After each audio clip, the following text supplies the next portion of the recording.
bunka calmadow wax soo saar bilyan dollar oo ku xaniban sanaag dad badan waa ay la yaabayaan kolka ay maqlaan Soomaaliya waxa ka baxa bun ama qaxwe waxaana laga yaabaa adiga oo muuqaalkan daawanaya inaad la yaabto oo aadan horay u maqal in Soomaaliya uu ka baxo bun ka hor intaynaan u guda gelin bunka calmadow aynu taariikhayno waxa uu yahay bunka iyo goobta uu Soomaaliya ka baxay ee calmadow waxa ay taariikhyahanna badan wariyaan in bunka asalkiisa laga helay burada dheer oo ku yaala Koonfur Galbeed Ethiopia oo loo yaqaano Kava oday riyaha dhaqan jiray oo la oran jiray Kaldi kuna noolaa buuraha ayaa la sheegay inuu maalin arkay riyihiisa oo aad u furfurcoon isaga oo la yaaban ayuu go'aansaday inuu ogaado waxa ay cunaan kadibna waxa uu ogaaday inay cunaan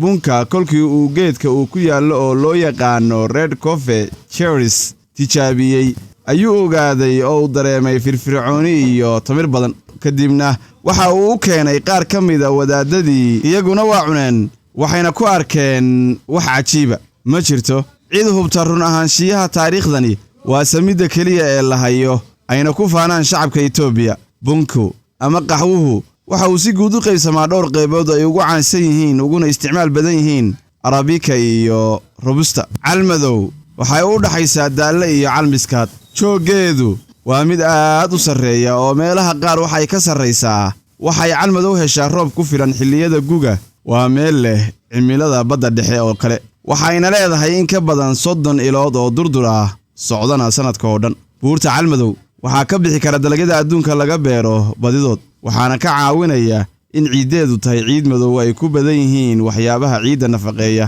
dhirta cajiibka ah ee calmadow ka baxda ama ka bixi karta waxaynu ka xusi karnaa bunka oo Soomaaliya ka bixin jaadka iyo saytuunka calmadow waxa kale oo caan ku tahay xabkaha iyo faleenka waxaana la wariyaa in masaaridii hore iyo ilbaxnimooyinkii hore ay u doonan jireen waxyaabaha uduga calmadow iyo meelo kale oo kamid ah silsilada Golis ayna u yaqaaneen dhulkii uduga calmadow waxa bunka laga beeray xilligii ay sii dhacaysay dawladii kacaanka Soomaaliya ee Maxamed Siyaad Barre si guud cimilada Soomaaliya ma aha mid ku haboon in lagu beero bun ama qaxwe balse cimilada calmadow oo iyadu wax badan kaga duwan mid dhulka Soomaalida ayaa mid ku haboon dadka deegaanku